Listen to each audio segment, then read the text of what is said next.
விஜய் மல்லி ஸ்டோரியோட latest update எப்படி இருந்தது, அப்கமிங் ஸ்டோரி லைன் எப்படி மூவ் ஆகும் அப்படிங்கிறத பற்றி தான் இந்த வீடியோவில் நாம் பார்க்க போகிறோம். இப்போ ரேணுகாவோட தலையில் பலமாக அடிபட்டிருக்கு அப்படிங்கிறதுல ராஜி ரஞ்சிதா 2 பேருமே அவங்களோட கார்லேயே ஹாஸ்பிட்டல் போய் அட்மிட் பண்ணுறாங்க. போகிற வழியிலையுமே இப்போ இந்த ரகு கால் பண்ணுறாங்க. இப்போ ஹாஸ்பிட்டல் போகிறப்ப ரேணுகாவை அவங்களோட மடியில் தான் படுக்க வச்சுருக்கிறாங்க. ஏற்கனவே இந்த ரேணுகா நமக்கு இடைஞ்சலாக இருக்கிறாங்க அப்படிங்கிறதுல அவங்க கழுத்தில் மிதித்து அவங்கள சாகடிக்க ட்ரை பண்ணாங்க. இப்போ திரும்பவுமே அவங்களோட மூச்செல்லாம் அடைக்கிற மாதிரி கையை வச்சு அமுக்குறாங்க.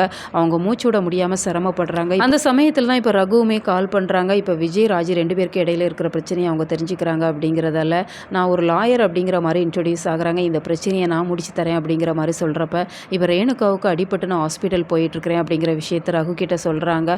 இப்போ ரகுவுமே வேறு வழி இல்லை, ஹாஸ்பிட்டல் போய் ரேணுகாவுக்கு என்னாச்சு அப்படிங்கிற மாதிரி பார்க்கணும். ஏன்னா சுடர் மேலே அவங்களுக்கு பெருசாக பாசம் இல்லை அப்படின்னு சொன்னாலுமே அவங்க பொன் முட்டையிடுற வாத்து இப்போ இந்த ரேணுகா உயிரோட இருந்தாங்க அப்படின்னு சொன்னால் தான் தனக்கு பணம் கிடைக்கும் அப்படிங்கிற மாதிரி இப்போ ஹாஸ்பிட்டலுக்கு இப்போ ரகுவுமே வந்துடுறாங்க. இன்னொரு பக்கம் இப்போ விஜய்க்குமே நடந்த விஷயங்கள்லாம் தெரிஞ்சிடுச்சு அப்படிங்கிறதால ராஜி ரஞ்சிதா 2 பேருக்குமே கால் பண்ணி பார்க்குறாங்க. நான் அவங்க ஃபோனை ரிசீவ் பண்ணலை அப்படிங்கிறதால நிஷா கிட்ட கால் பண்ணி என்ன நடந்துச்சுது அப்படிங்கிற மாதிரி கேட்குறாங்க. இப்போ நிஷாவுமே விஜய் மேலே ரொம்பவே கோவப்படுறாங்க.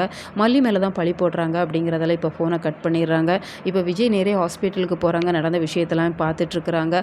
மல்லி மேலே தான் எல்லா தவறும் அப்படிங்கிற மாதிரி மல்லியை ப்ளேம் பண்ணி பேசிகிட்டு இருக்கிறாங்க. விஜய் இந்த பிரச்சனையிலிருந்து மல்லியை எப்படி காப்பாற்ற போகிறாங்க, ரேணுகா உயிர் பிழைப்பாங்களா அப்படிங்கிற அதிரடியான திருப்பங்களோட ஸ்டோரியை கொண்டு போயிட்டுருக்குறாங்க. கூடி சீக்கிரம் இதோட பின்புலத்தில் என்ன நடந்தது அப்படிங்கிறத விஜய் கண்டுபிடிச்சாங்க அப்படின்னு சொன்னால் ஸ்டோரி ரொம்பவே சூப்பராக இருக்கும். அதற்கு வெண்பாவோட அந்த வீடியோ ஆதாரமாக வரும் அப்படின்னு சொல்லி தான் எதிர்பார்க்கப்படுது. ஸோ வெயிட் பண்ணி பார்க்கலாம். உங்களோட கருத்துக்கள் என்ன அப்படிங்கிறத மறக்காமல் கமெண்ட் பாக்ஸில் தெரியப்படுத்துங்க.